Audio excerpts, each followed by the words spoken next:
Ya no hay franja. No la busque más. No vaya a la tele a prender y decir, ¿dónde está mi franja? Porque ya no hay. Se acabó ayer. Gracias a Dios. Y por lo tanto, empieza el silencio previo a que sea la ciudadanía la que hable. Ayer se efectuaron los cierres de campaña de los dos candidatos, Janet Jara y José Antonio Kast.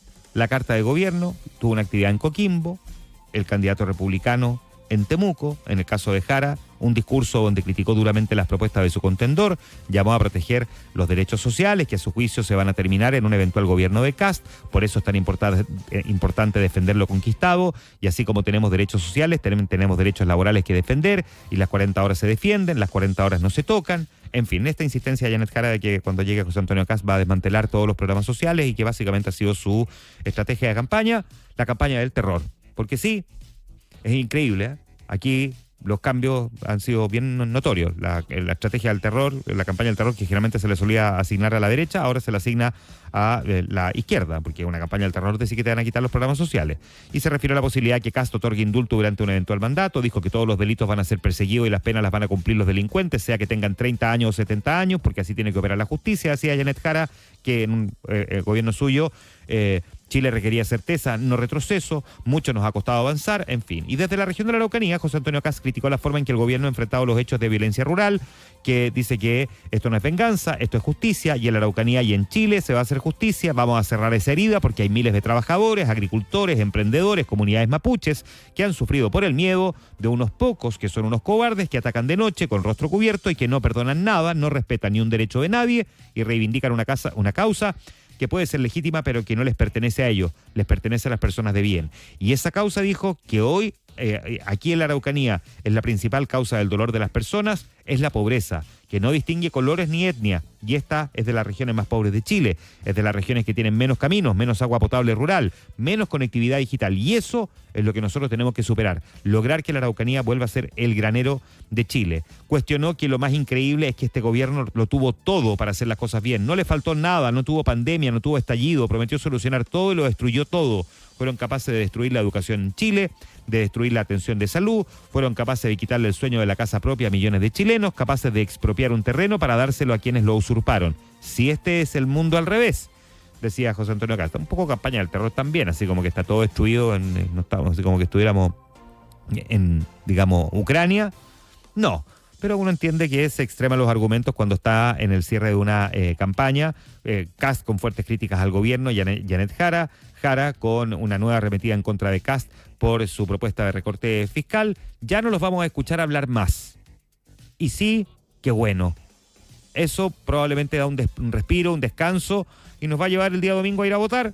Ya vamos a tener tiempo, por supuesto, de hacer el análisis político respecto de ese punto. Tuvimos una campaña que en este ciclo final entró como en un loop que era como interminable, un poco agotador. Era así como pararse en el tagadá, que antiguo, pero como tratar de mantenerse en pie y que uno igual se pegaba al medio costalazo mientras se movía el tagadá a esos ritmos de música, porque como que uno no salía de una discusión y entraba en otra. Tuvimos un debate vertiginoso el día martes, con un error de José Antonio Kast en las cifras de homicidios, con la declaración de golpista de Jara respecto de María Corina Machado, la discusión sobre si había o no había pagado el TAC, después ya acusando fake news, cuando en realidad el error lo cometió la empresa a cargo de emitir, digamos, la factura o el respaldo de cuándo había efectivamente pagado, las discusiones respecto de si van a cortar o no el beneficio de las 40 horas, etcétera, etcétera. Todas esas aclaraciones de los candidatos.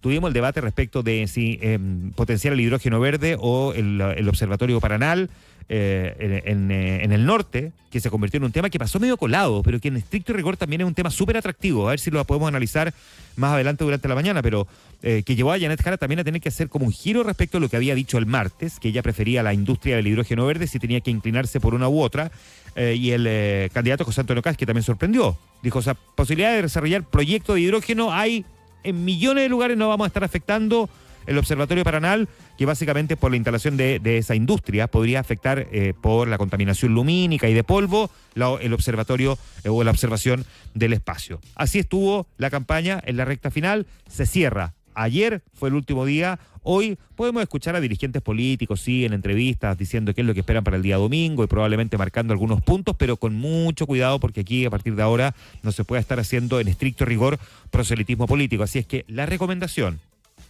humildemente, para las figuras políticas que vayan a dar entrevistas durante la mañana, durante la tarde o durante la noche, es que hablen de su propio sector y no del contrario, con estas campañas que eventualmente pueden, por supuesto, ser malinterpretadas y que eventualmente les pueden traer también algún tipo de problemas. A todo esto, y a propósito de candidaturas presidenciales, déjeme contarle un dato que también ha estado medio como ahí en una segunda o tercera línea. Pero resulta que ayer se despachó a sala en el Senado, desde la Comisión de Gobierno, un proyecto que modifica la ley para promover, así se llama, o así la denominan, promover la gobernabilidad y la representatividad del sistema político. ¿Por qué interesante? Porque incluye endurecer los requisitos para presentar candidaturas presidenciales independientes, es decir, que no estén avaladas por un partido político. Fortalecer la representatividad de los partidos a través de limitaciones en su formación y reformas a su financiamiento. O sea, aumentar la exigencia para tener un partido político, porque ya hemos visto que se ha convertido en una especie de pyme, ¿no? Y bastante cundidora, porque recordemos que los partidos políticos los financia el Estado. También plantea incorporar mayores exigencias para las candidaturas independientes y reconocer legalmente a los comités parlamentarios. Significa en la práctica, porque la norma actual plantea que el patrocinio de las candidaturas independientes tiene que suscribirse ante cualquier notario por un número de ciudadanos que están habilitados para votar, no inferior al 0,5% de los que hubiesen votado en la anterior elección de diputados. Con la nueva enmienda se establece que las candidaturas presidenciales tienen la exigencia de firmas del 0,5% del padrón electoral definitivo, no de los que votaron, sino que del padrón electoral, y alcanzar el porcentaje en 8 regiones. Esto se traduce en elevar prácticamente al doble los apoyos. Eso no es tan fácil ahora. O sea, ojo. Igual le costó a Marco Enrique Minami, igual le costó a Jaro Maynicos, igual le costó a Eduardo Artés juntar las firmas.